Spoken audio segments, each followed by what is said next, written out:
오늘 우리가 함께 보실 말씀은 누가복음 19장 1절에서 10절 말씀입니다. 신약성경 127쪽입니다.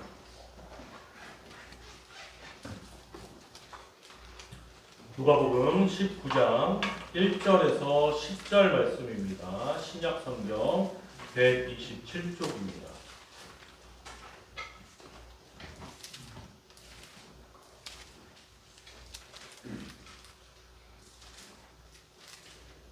하나님의 말씀은 진실로 그러합니다 라는 믿음의 고백으로 함께 아멘 하시고 읽겠습니다. 아멘. 예수께서 여린으로 들어가 지나가시더라. 삭개오라 이름하는 자가 있으니 세리장이요 또한 부자라. 그가 예수께서 어떠한 사람인가 하여 보고자 하되 키가 작고 사람이 많아 할 수 없어 앞으로 달려가서 보기 위하여 돌 무화과 나무에 올라가니 이는 예수께서 그리로 지나가시게 되미로라. 예수께서 그곳에 이르사 쳐다보시고 이르시되 삭개오야 속히 내려오라. 내가 오늘 내 집에 누워야 하겠다 하시니 급히 내려와 즐거워하며 영접하거늘 무엇 사람이 보고 수군거려 이르되 저가 죄인의 집에 유하러 들어갔도다 하더라. 삭개오가 서서 주께 여짜오되 주여 보시옵소서. 내 소유의 절반을 가난한 자들에게 주겠사오며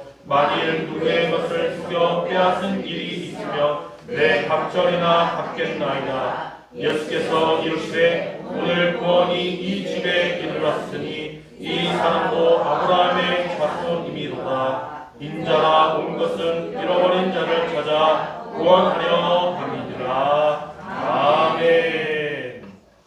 할렐루야. 네. 우리 앞에 계시고 뒤에 계시고 옆에 계신 우리 성도님들과 인사하시겠습니다. 할렐루야. 반갑습니다. 다시 한번 인사하실까요? 오늘따라 성도님의 얼굴이 더 많이 빈답니다.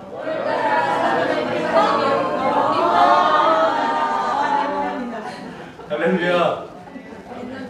기쁘십니까? 아멘. 언제나 우리가 주 안에 계시기에 주 안에 거하기에 기쁜 줄로 믿습니다. 아멘. 또 그 안에서 우리가 그 독수리 그 날개 안에서 우리가 보호받을 수 있기 때문에 우리가 정말 기쁨이 넘칠 줄로 믿습니다. 아멘. 오늘 이 말씀으로 돌무화가 열매가 된 삭개오라는 제목으로 함께 말씀의 은혜를 나누도록 하겠습니다. 아멘. 제가 질문 하나 드릴게요. 한 주의 시작은 무슨 요일로부터 시작할까요? 주일. 네? 주일. 그리고요. 맞습니다. 주일. 한 주의 마지막은 그러면 무슨 요일로 마칠까요? 토요일.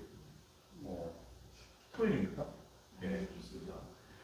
그리스도인들이 생각하는 한 주의 시작과요, 나라가 지정해 놓은, 보편적으로 지정해 놓은 그 시작이 같을까요? 다를까요? 제가 다르니까 이렇게 여쭤보는 거예요.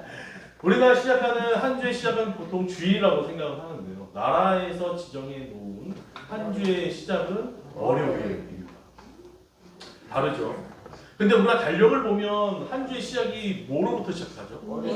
주일, 일요일부터 이렇게 딱 시작되지 않습니까?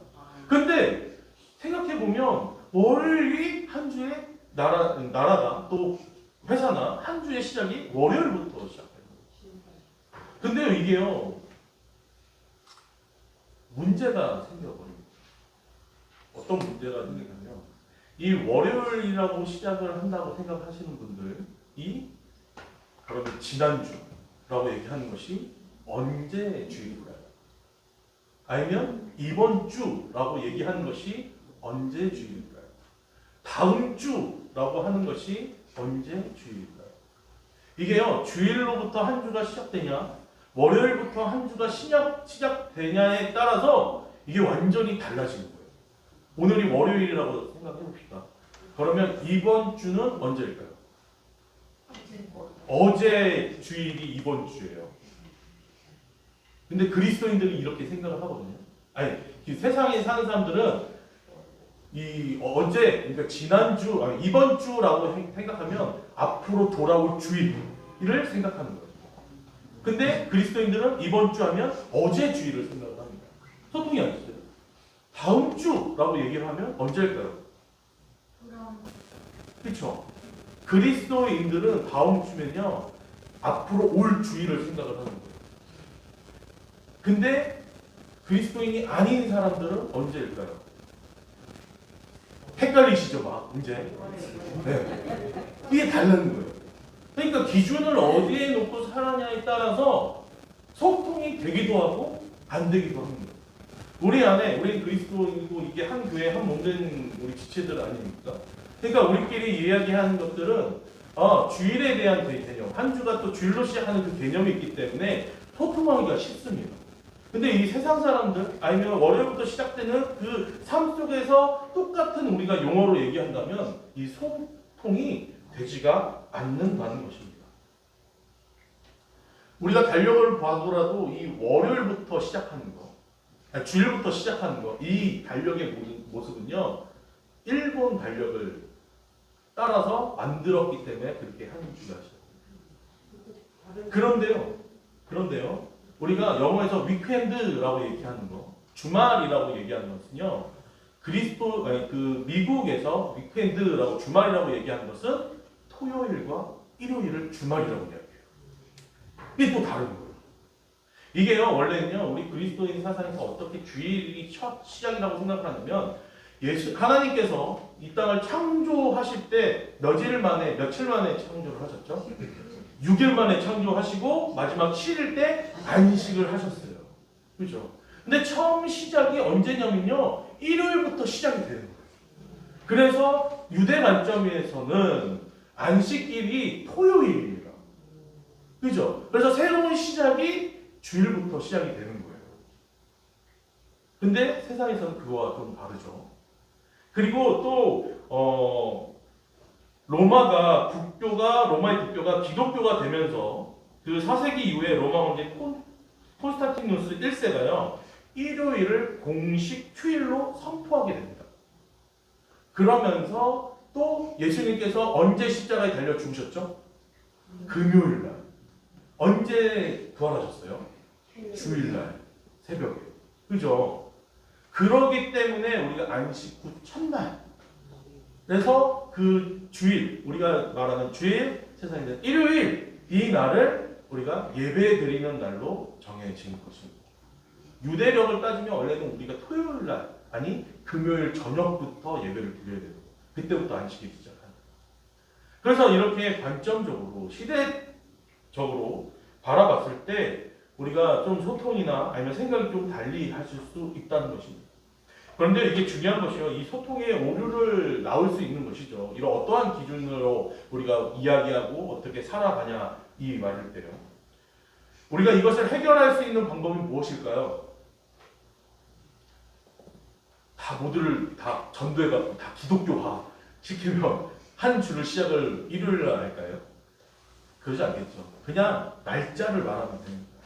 돌아오는 며칠 주일 막 이런 식으로 이야기를 하면 약간 좀 더 편하게 이야기할 수 있을 것입니다. 이렇게 사소한 것이라도 기준을 어디에 놓고 보느냐에 따라서 대화의 소통이 달라집니다. 성경에서도요 이 번역이나 표기가 잘못되어서요 오해하는 부분들이 생겨나기도 합니다. 오늘 본문에 삭개오가 올라간 그 나무가 무슨 나무죠? 돌무화과 나무. 개역개정에서는 돌무화과 나무라고 얘기했는데 옛날 한글 성경에서는 뭐라고 나왔죠? 뽕나무. 기억하세요? 뽕나무예요. 무슨 나무라고요? 너무 재미없게 뽕나무 이해하잖아요. 뽕나무 시작. 뽕나무. 네, 뽕나무였어요. 뽕나무. 그래서 뽕나무 위에 올라간 삭개오라고 저도 어렸을 때부터 그렇게 배웠어요. 근데 오늘 성경에 보니까 무슨 나무라고요? 돌무화과 나무라고 합니다. 이 뽕나무와 돌무화과 나무는요 전혀 다른 나무예요. 뽕나무보다는 돌무화과 나무가 맞는 표현입니다. 돌무화과 나무는요 헬라어 합성어인데 슈코모레라고 합니다. 쉬코라는 것은 이 뽕나무라고 하고 모래가 이 돌무화과, 무화과라는 그 의미를 가지고 있습니다. 그래서 이걸 합쳐져서 쉬코 모래야라고 이야기합니다. 무화과 뽕나무, 무화과 뽕나무 이렇게 얘기하는 것이에요. 열매는요 무화과가 열리는데 잎은 뽕나무처럼 생겨서 그렇게 이야기하는 것입니다. 열매가 무슨 나무라고요? 무화과 나무. 나뭇잎은 뽕나무 잎처럼 생겼다고. 그래서 이 뽕나무 열매는요 또 보셨어요? 뽕나무 열매? 네. 뭐처럼 생겼어요? 오디처럼 생겼잖아요. 오디가 커요, 작아요? 작아요. 근데 이 무화과 나무의 열매는 큰가요, 작은가요? 네, 커요. 그러니까 이 돌 무화과 나무의 열매도 이렇게 큰 거예요. 근데 무화과 나무보다는 조금 작은 거. 그래서 완전 다른 종이라는 것을 알 수가 있습니다. 삭개오가 살던 그 곳은요, 성경에 보니까 여리고라고 이야기합니다. 그곳은요, 종려나무가 많이 있었던 곳이고, 또 돌무화과 나무도 많이 있었던 곳이었습니다. 여리고 하면 우리가 성경에서 어떠한 사건이 기억이 나십니까? 네, 여리고 성이 무너지는 거. 이스라엘 백성들이 출애굽을 해서 가나안 땅으로 가다가 여호수아 몇 장? 6장에서 여리고성을 만납니다. 그 여리고성에서 만났을 때 이스라엘 백성들이 그 가나안 땅에 들어가는 여리고성을 어떻게 하죠? 정복합니다. 믿으십니까? 어떻게 정복해요? 막 싸워서 정복했나요? 하루에 한 바퀴씩 돌다가 마지막 7번째 날에 7바퀴 돌고 어떻게 합니까? 와! 소리를 지르니까 그 성이 무너졌습니다. 정복당하는 것입니다. 그곳에 구약에서도 그 구약의 그 여호수아의 어떤 사람? 청년 라합. 그곳에서 두 정탐꾼을 만났을 때 어떠한 고백을 하죠? 이스라엘 백성이 출애굽하는 그 내용들을 듣고 우리의 간담이 서늘해졌다라고 얘기해요. 어떤 사람은 기절했다, 졸도했다, 너무 무서워서. 하나님께서 하신 일들을 우리가 들었기 때문에 간담이 서늘해졌다. 어떤 사람들은 기절했다. 상천하지 하나님의 그 위대하신 것을 우리가 소문으로 들었다라고 얘기를 합니다. 이와 같이 지금 예수님께서요 여리고에 또 다른 정복을 하시기 위해서 들어가시고 있습니다. 예수님께서 오신다는 그 소문을 듣고요 여리고에 있던 사람들이 어떻게 했을까요? 숨었어요? 여리고성 그 구약의 모습처럼 숨은 게 아니라 예수님의 얼굴을 보기 위해서 모두가 나왔습니다. 예수님의 그 만남은요 우연이 없습니다. 다 하나님의 섭리 가운데 있었습니다. 예수님께서요 십자가를 이제 지시기 위해서 예루살렘으로 올라가셨는데 예루살렘으로 올라가는 그 길목이요 한두 길이 아니었다고 합니다. 많은 길이 있었다고 얘기합니다. 하지만은 예수님께서는 그 여리고성에 들리시는 이유가 있었다라고 볼 수 있습니다.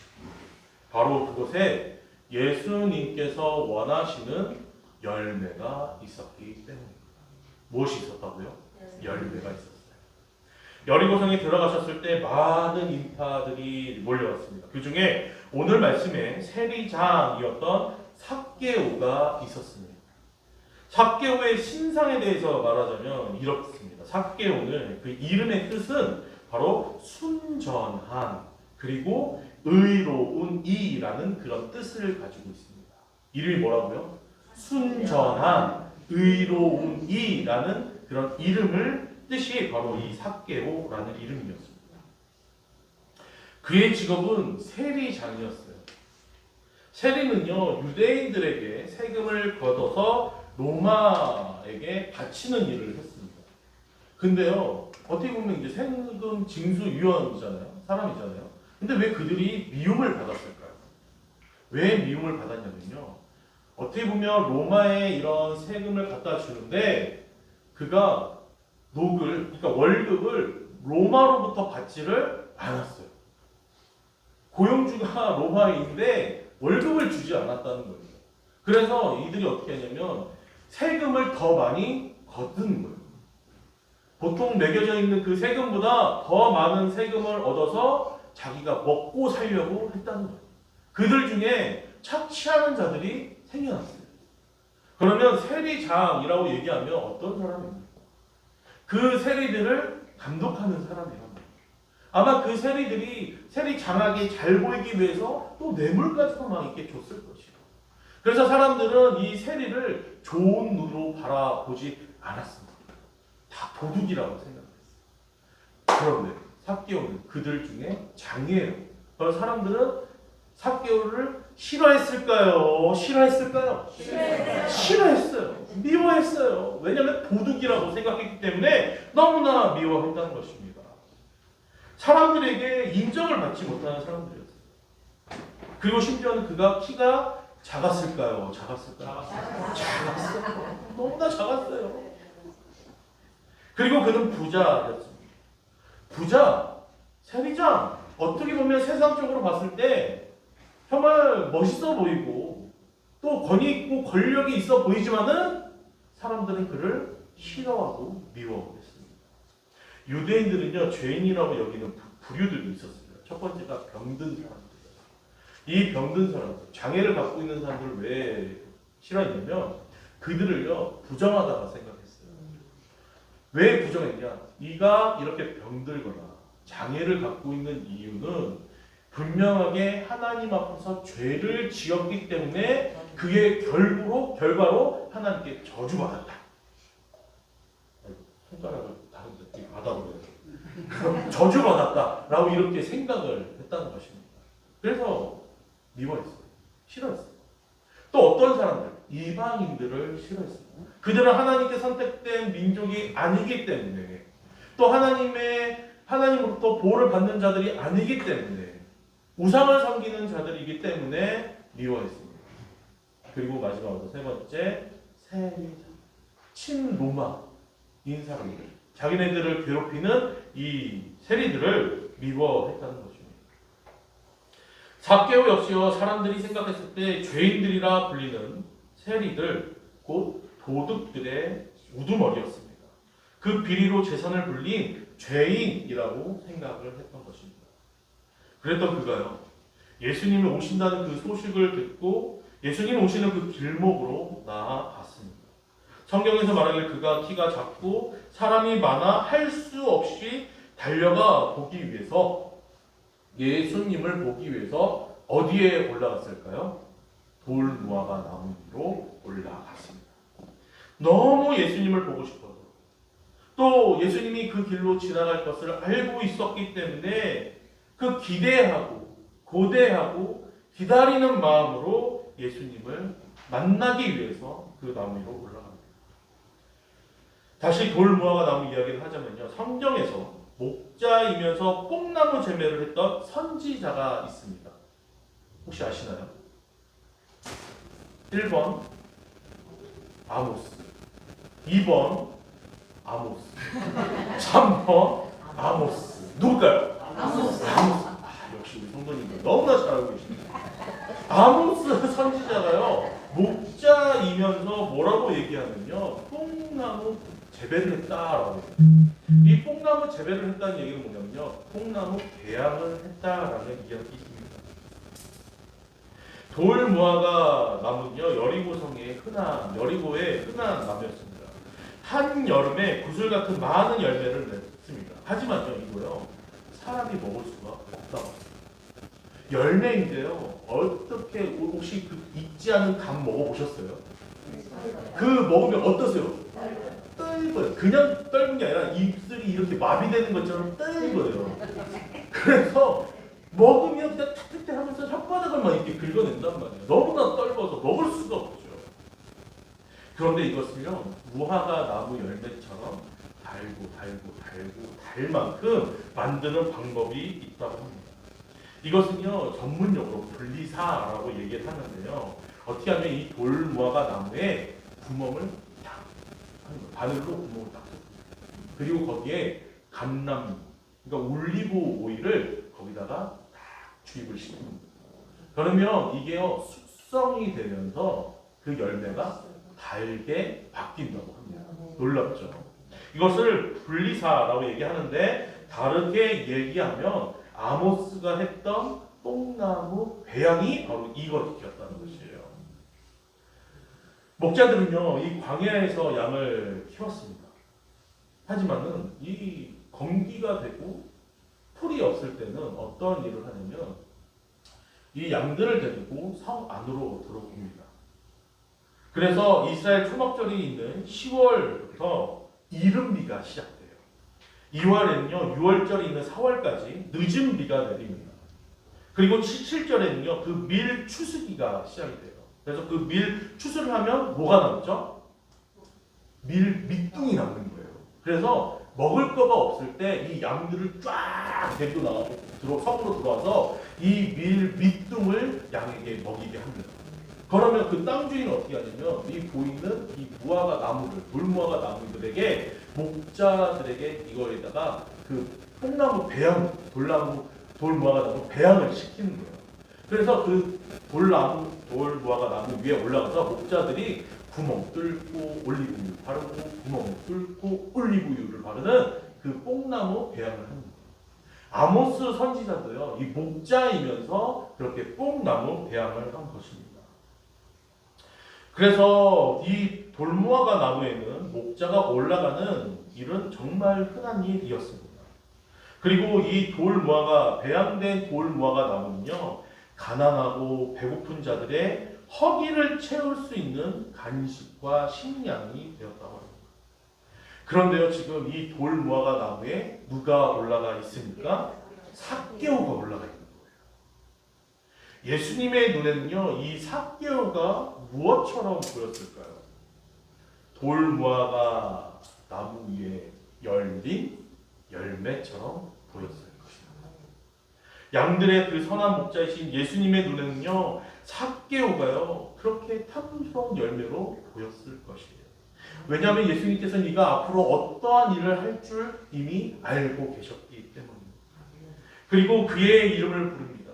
구약에서 하나님이 그의 선택한 자들을 부르실 때처럼 아브라함아, 모세야 이렇게 부르는 것처럼, 또 신약에서 예수님께서 그의 제자들 베드로야 이렇게 부르신 것처럼 지금 돌무화과 나무 위에 걸려있는 그 열매인 삭개오를 부르십니다. 삭개오야 히 내려오라. 5절을 우리 함께 읽어보실까요? 5절입니다. 시작. 예수께서 그곳에 이르사 쳐다보시고 이르시되 삭개오야 속히 내려오라. 내가 오늘 내 집에 유하여 하겠다 하시니. 할렐루야. 아멘. 우리 성도님들께요, 예수님께서 딱 찾아오셔서 이름을 부르시면서, 죄송합니다, 김부모가 이리 와라. 내가 너희 집에 유하여야겠다. 아멘. 할렐루야. 어떤 느낌이 오실까요? 감동. 예수영아, 이리 와라. 내가 너희 집에 유하여야겠다. 어떤 마음이 드셨을까요? 삭개오가요 기뻐해서 영접했다고 합니다. 목자 예수님께서요 삭개오에게 가셨을 때, 그리고 그의 이름을 부르셨을 때, 그의 집에 들어가겠다 이 말씀을 하셨을 때, 분리사, 뽕나무 배양, 돌무화과 나무 배양, 목자가 그 돌무화과 나무 열매에 구멍을 뚫고 감람유를 바르는 일, 그 사건이 삭개오에게도 일어났던 것입니다. 감람유는요, 성경에서 하나님이 성별과 또 성령의 기름 부음을 상징합니다. 구약에서 제사장과 왕과 선지자를 세울 때요, 이 올리브 오일, 감람유를 사용했습니다. 감람유는요, 또 성령의 임재와 기름 부음을 상징하고 있습니다. 누가복음 4장 18절에 예수님은 자신을 기름 부음 받은 자라고 선언을 하십니다. 그 예수님께서 지금 삭개오에게 들어가고 계시는 것입니다. 삭개오가요 급히 내려와서 즐거워하면서 예수님을 영접합니다. 하지만 사람들은 수군거립니다. 저가 죄인의 집에 유하러 들어갔다. 예수님이 죄인들의 집에 들어갔다, 이렇게 이야기합니다. 사람들은 보여지는 것만 보고 이야기를 했던 것입니다. 정말 그 어떠한 일들이 일어나는지 그 중에 아무도 몰랐다는 것이에요. 예수님께서 삭개오에게 들어가 그가 이제 깨끗게 된 자라는 그 사실을 아무도 몰랐습니다. 예수님께서 그를 구원하셨기에 더 이상 삭개오는 죄인이 아니라는 그 사실을 아무도 몰랐습니다. 하지만 사람들은 수군거립니다. 죄인이다. 그리고 예수님마저도 이 죄인이라는 사람과 어울리는 수준 낮은 자다. 그 죄인이라라고 치부하려고 했던 것입니다. 사람들의 본성을 보면요, 좋은 일이나 칭찬에 대한 이야기를 많이 할까요? 아니면 남을 헐뜯거나 뒤에서 호박씨를 톡톡톡 까는 이야기를 좋아할까요? 네? 2번 맞아요. 이게 진짜 신기한 게요. 남을 칭찬하거나 그 사람이 좋아하는 일들을 했던 거, 아마 축하받은 일을 했던 거에 대해서 박수를 치고 정말 잘했다라고 이야기하는 것보다 그 많은 잘한 것들 중에 하나 흠보이는 거, 그거를 어떻게 해요? 그걸로 지지고 볶고 반찬 만들고, 네? 안주 삼아서 그거를 뜯고 마시고 즐깁니다. 그러면서 뭐예요? 즐거워해요. 즐거워해요. 너도 봤어. 나도 봤어. 어쩜 그랬대. 그러지 말았어. 신기한 게요, 칭찬하는 것보다 이게 더 쉬워. 희한해요. 재밌어요. 너무 진짜 재밌어요. 그 개그 콘서트보다 더 재밌어요. 근데 더 웃긴 건 뭔지 아세요? 개그 콘서트는요, 한 번 보고 재방 보면 재미가 없어요. 근데 이거는요, 뜯고 맛보고 씹고 즐겨도 재미가 계속 나요. 와, 이거는 단물이 안 빠지는 껌이에요. 씹을수록 더 단맛이 나. 그것도 혼자 먹는 게 아니라 이 사람 저 사람 막 모여서 하니까 더 재밌어요. 주여, 우리의 죄인된 본성 때문에 칭찬하는 말보다 이런 말들이 더 심한 것입니다. 사람들의 눈에는요, 예수님께서 저 집에서, 저 삭개오 죄인의 집에서 무엇을 할 것인지에 대한 관심이 없었어요. 예수님께서 병든 자를 낫게 하시고 귀신을 쫓아내시고 오병이어의 기적을 일으켰던 그 예수님께서 저 죄인의 집에서 무엇을 할지 그런 기대가 아무도 없었다는 것입니다. 단지 보여지는 것. 저 죄인의 집에 들어가서 예수님도 죄인이야. 저 죄인들과 어울리기 때문에 예수님도 저렇게 흠이 없는 자가 아니라 흠 있는 자야 라고 이야기하는 것입니다. 예수님이 죄인의 집에 들어간다는 그 행위에만 집중되어 있는 것입니다. 그러면서 손수건거립니다. 누구도 예수님 왜 죄인의 집에 들어갑니까? 당당하게 얘기도 하는 것이 아니에요. 이렇게 얘기하는 거예요. 삭개오는요, 그의 집 앞에 수군거리는 사람들에게 이제는 시선을 두지 않았습니다. 사람들이 자신을 어떻게 부르던 이제는 상관이 없어요. 그들에게도 귀를 닫혀, 그들에게 향한 그 귀도 이제는 닫혔습니다. 그의 시선은요, 이제 예수님께 고정되어 있습니다. 그의 귀는요, 이제 예수님의 음성에 고정되어 있었습니다. 아무도 그의 집을 찾지 않았지만 지금 예수님께서는 자신의 집에 오셨습니다. 삭개오는 이제 다른 이들이 자신을 어떻게 부르던 상관이 없었어요. 죄인이다, 도둑이다, 아니 도둑들의 장이다, 우두머리다 라는 그런 멸시와 환멸의 소리는 더 이상 그와 상관이 없었기 때문에, 그와 이제는 관계가 없었기 때문에. 왜요? 지금 예수님이 나와 함께 하시잖아요. 나의 집에 찾아오셨잖아요. 그 기쁨으로 말미암아 다른 사람들의 그 평가와 냉철한 이야기는 이제 상관이 없었던 거죠. 삭개오는 예수님께 서원을 합니다. 8절에 삭개오가 서서 주께 여쭤되 주여 보시옵소서 내 소유의 절반을 가난한 자들에게 주겠사오며 내 소유의 절반을 누구에게 주겠다고요? 가난한 자들. 만일 누구의 것을 속여 빼앗은 일이 있으면 내 갑절이나 갚겠나이다. 이렇게 서원합니다. 와, 이 수근수근거렸던 사람들이요. 아마 이 소리를 듣고 깜짝 놀랐을 거예요. 아니 저 죄인이, 저 도둑이, 아니 우두머리가 그렇게까지 한다고? 이런 생각을 가졌어요.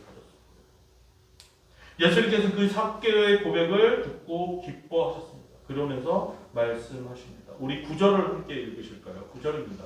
시작. 예수께서 이르시되 오늘 구원이 이 집에 이르렀으니 이 사람도 아브라함의 자손이니라. 아멘.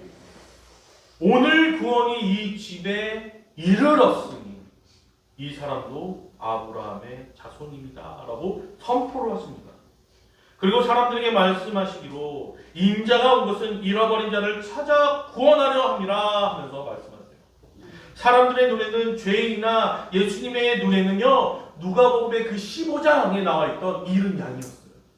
또 잃어버렸던 드라크마였어요.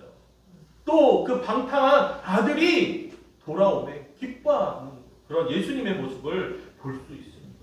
얼마나 기쁘셨을까요? 아마 축제를 열 만큼 그 기쁨을 느끼셨을 것입니다. 예수님께서 기뻐하신 건요 잃은 양을 찾았기 때문에 기뻐하신 줄로 믿으시길 소망합니다. 그의 행동에서 자신의 것을 구제하기 위해서 힘쓰는 일 때문에 기뻐하시는 것이 아닙니다. 자신이 모았던 그 재물을요 이제 가난한 자들에게 쓰기로 결단했기 때문에 예수님께서 기뻐하신 것이 아니라, 그렇기 때문에 감격한 것이 아니라 이제 그의 중심이, 그의 우선순위가 이제 재물이 아닌 하나님, 또 예수님께 옮겨졌기 때문에 기뻐하는 줄로 믿으시기를 소망합니다. 이전에 세리장이라는 그 직분으로 곧 남의 것을 빼앗던 자리에서 이제는 자신의 것을 나누어 주는 자리로 새롭게 변화된 그 삭개오의 모습을 보면서 기뻐하셨다는 것이에요. 자신을 위한 삶이 아닌 이제 다른 이들을 위해서 기꺼이 자신의 것을 내어줄 줄 아는 그 그리스도인으로 삼을 결정, 그렇게 살기로 한 그 결정을 기뻐하시는 것입니다. 예수 그리스도를 영접함으로 그의 받은 자신의 것, 그의 반, 재물의 반을 나누어 주는 것입니다. 그의 이전의 삶에서 변화된 것입니다. 돌무화과 나무에 올라갔던 삭개오는요, 돌무화과 나무 열매로서 예수님을 만나게 됐어요. 그리고 예수님을 통해서 올리브 오일이 발라지게 된 것입니다. 그러면서 달디당 무화과 나무 열매처럼 바뀌어버립니다. 이제 그 열매가요, 가난한 자들과 그 열매가 필요한 자들의 배를 채우게 할 것이고 또 하나의 열매를 맺게 할 것입니다. 예수님을 만남으로 다른 이들에게 필요한 사람이 된 것입니다. 그리고 이제는 예수님을 통해서 죄인이 아니게 된 것입니다. 믿으십니까? 아멘. 예수님께서 삭개오를 만나기 위해서 여리고를 들어가신 것도 있지만 또 여호수아에서 여리고성을 무너뜨리듯이 예수님께서 무너뜨리는 것은, 무너뜨리려고 하셨던 것은 죄라는 그 고정관념이었습니다. 예수 그리스도를 통해서 죄는 무너졌습니다. 믿으십니까? 아멘. 예수님 입술에서 구원의 선포가 바로 그것입니다.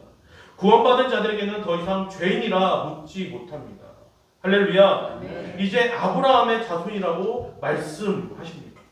삭개오는요 육신으로는요 아브라함의 자손이 맞습니다. 그런데 유대인이었어요. 아브라함의 자손이었어요. 하지만 죄인 되었을 때 그는 영적인 아브라함의 자손이 아니었던 것입니다. 그러나 이제 구원받아 영적인 아브라함의 자손이 되었습니다. 지금 누가 죄인입니까? 구원의 선포를 받은 삭개오가 죄인입니까? 아니면 육신으로만 아브라함의 자손이었던 집 밖에서 예수님을 영접하지 않고 용서와 그 사랑이 없는 수군거리고 있는 그들이 죄인입니까? 진짜 죄인이 누구입니까? 사랑하는 성도 여러분, 제가 처음 말씀드렸던 그 달력을 통해서 자신이 기준이 되고 이번 주, 다음 주로 읽는 그 논란과 같이 내가 기준이 되는 것이 아니라 예수님이 기준이 되시기를 선포합니다. 아멘. 할렐루야. 아멘. 하나님의 말씀이 기준 되기를 소망합니다. 아멘. 누구나 예수님을 영접하면 분리사 배양되는 것입니다. 새롭게 태어납니다. 믿으십니까? 아멘. 그는 영적인 아브라함의 자손이 되는 것입니다. 우리는요 육신으로는요 이방인들이에요. 아브라함의 자손이 아닙니다. 하지만 예수 그리스도를 통하여서 우리는 아브라함의 자손이 되신 줄로 믿으시기를 소망합니다. 할렐루야. 택함받은 하나님의 백성이 된 것입니다. 어떠한 모양과 모습이든지 그 외적인 것들을 보는 것이 아닌 새롭게 태어난 그 영혼들을 주님은 받아주십니다. 아멘. 예수님도 정죄하지 않습니다. 할렐루야. 아멘. 우리도 그렇게 되기를 소망합니다. 아멘. 이제 앞으로 이 예배 전에 예수 그리스도의 이름을 듣고 주님 앞에 나오는 영혼들이 많아질 것입니다. 아멘. 아멘 소리가 조금 작으신 거지. 조금만 믿음으로 많아질 줄로 믿습니다. 아멘. 아멘. 그러면요 우리는 어떻게 해야 될까요? 옛날에 그 안경을 쓰고 이전에 안경을 쓰면서 외향적인 외모적인 아니면 이 사람이 얼마나 가지고 있나 이런 것이 기준이 되고 그것이 판단의 내용이 돼서 그를 바라봐야 할까요? 아닙니다. 지금 예수 그리스도 이름으로 나온 그 모습, 구원받길 원하는 그 나오는 그 영혼의 갈급함, 예수 그리스도가 필요한 그 마음의 중심을 바라보시는 우리 성도님들 되시기를 소망합니다. 아멘. 그래서 그를 품기를 소망합니다. 아멘. 그에게 용기를 주기를 소망합니다. 아멘. 그의 모든 것이 우리의 기도 제목이 되기를 소망합니다. 아멘. 돌무화과 나무의 이름의 뜻은요 회복이라는 뜻을 가지고 있습니다. 무슨 뜻이라고요? 회복. 회복. 예수님께서 우리를 회복하시기 위해서 찾아오셨습니다.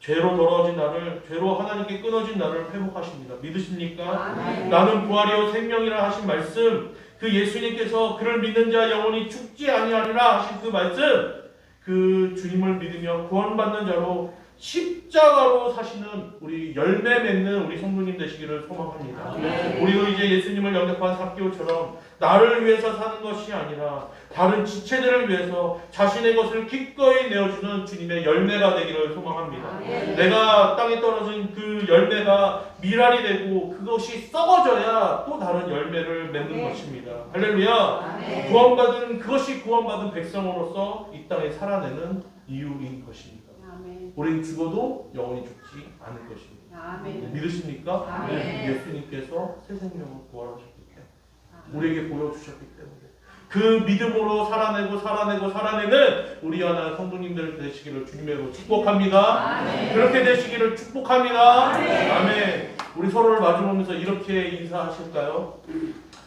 당신이 돌감람나무의 열매가 되기를 소망합니다.